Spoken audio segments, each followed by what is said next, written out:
Hey there, everybody.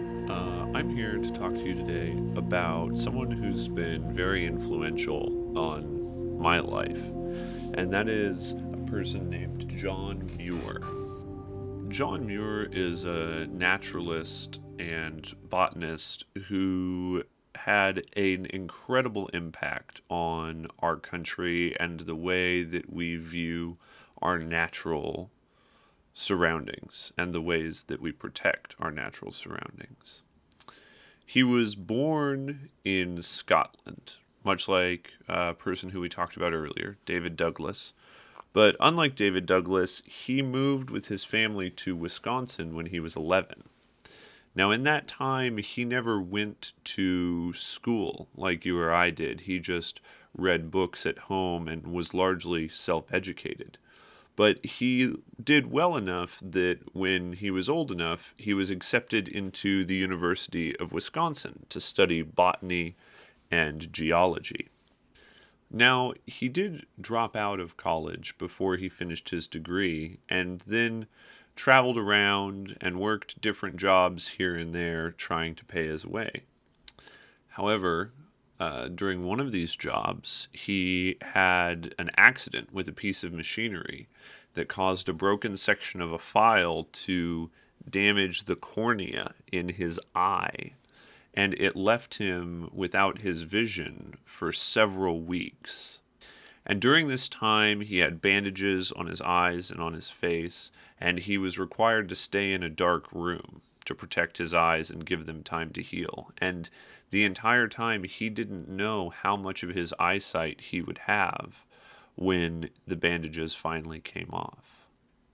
So as you can imagine, he was incredibly relieved when the bandages did come off and his sight had healed to a point where he could see clearly.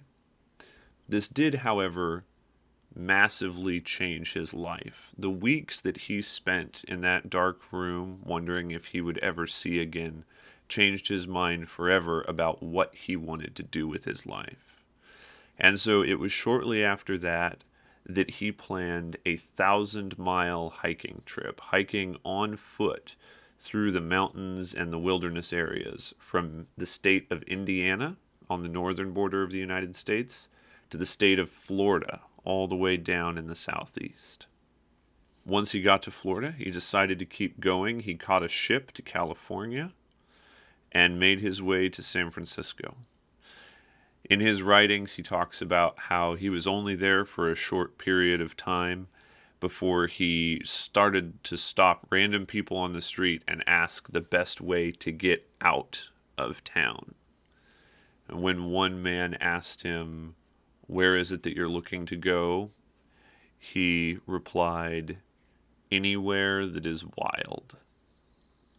It was very shortly after arriving in California that he discovered the area called Yosemite Valley and all of its beautiful surrounding, its rock features, its amazing glacier-carved valleys, and he absolutely fell in love with it.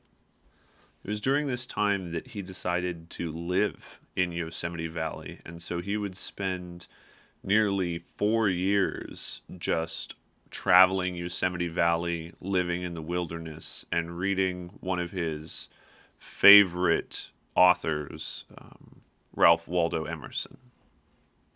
He eventually became a respected expert on the area, a nature guide and a mountain guide, and was known by the locals as John of the Mountain.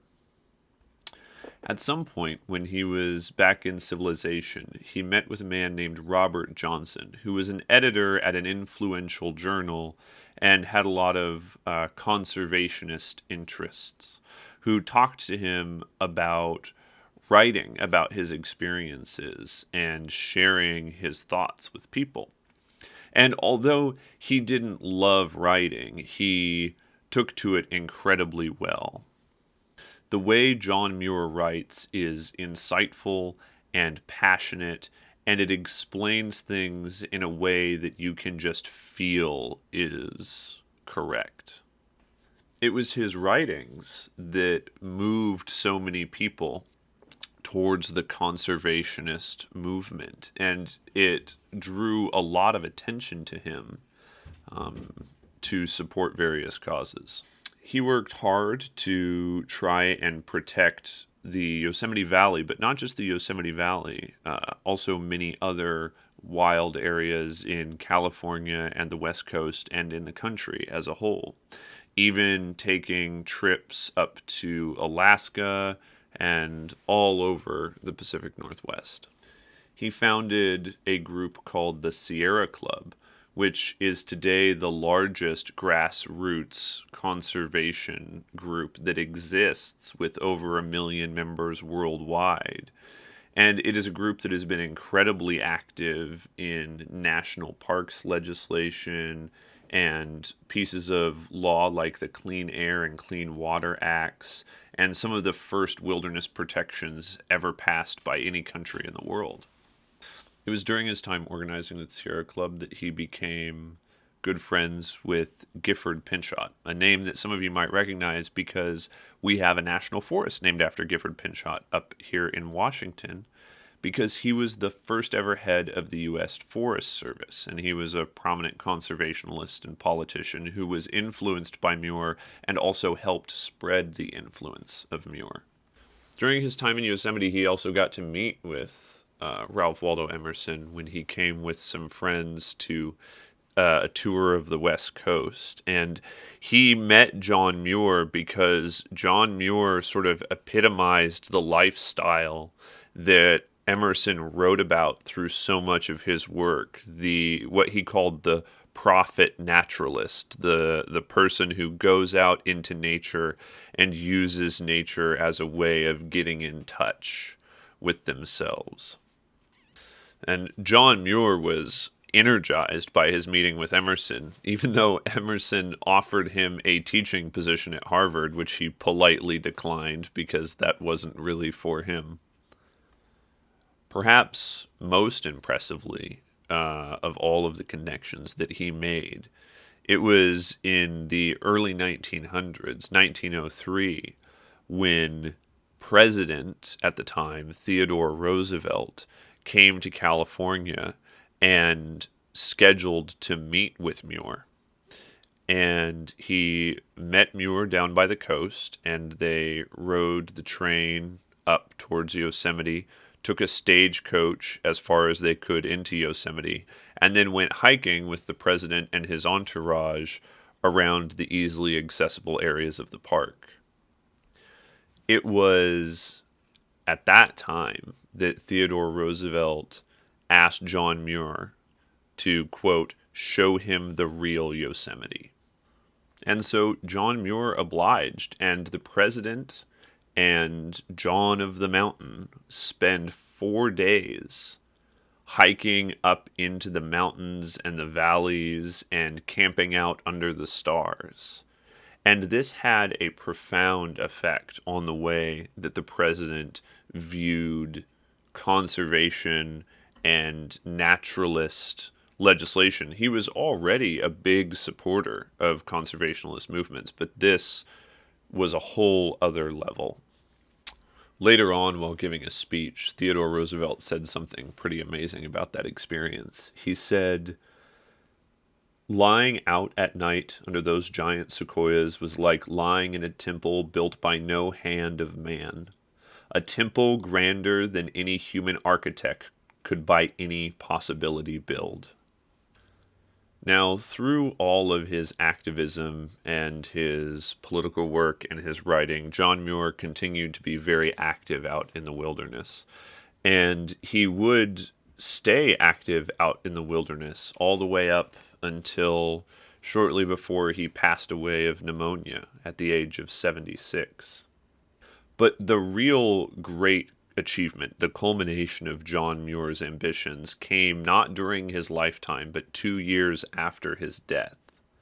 On August 25th of 1916, the law came into effect that created the National Park Service. And from that point onward, the National Park Service would expand until now Over 83 million square miles of wilderness is protected by the National Park Service, in great part thanks to the unceasing efforts of John Muir and the enduring legacy that he left behind, both in the form of his writings and the influence he had on other people and the organizations that he helped to found. I think it's obviously important for us to talk about John Muir now, but especially in this segment that we do here, because I think that he really goes to drive home a point that we made when we were talking about Robin Kimmerer earlier in this series. That the best way to protect our environment is to change the way that people think about the natural world. Getting into nature and understanding how to be in nature safely and respectfully, and also why it is so important for us to be respectful in nature, to go out and to see the wilderness and to share that experience with other people is instrumental in helping us make a move to better protect our environment. The morning after I record this, I am actually headed out into the wilderness for a 20-mile hike with some good friends of mine over the course of Memorial Day weekend. And so I'm going to share with you now a parting quote from John Muir that I'm going to be thinking on my hike. And that is, "The clearest way into the universe is through a forest wilderness." I want to thank you all for listening, and I really look forward to talking to you again in the future, and I hope you enjoyed today's conversation. Thank you.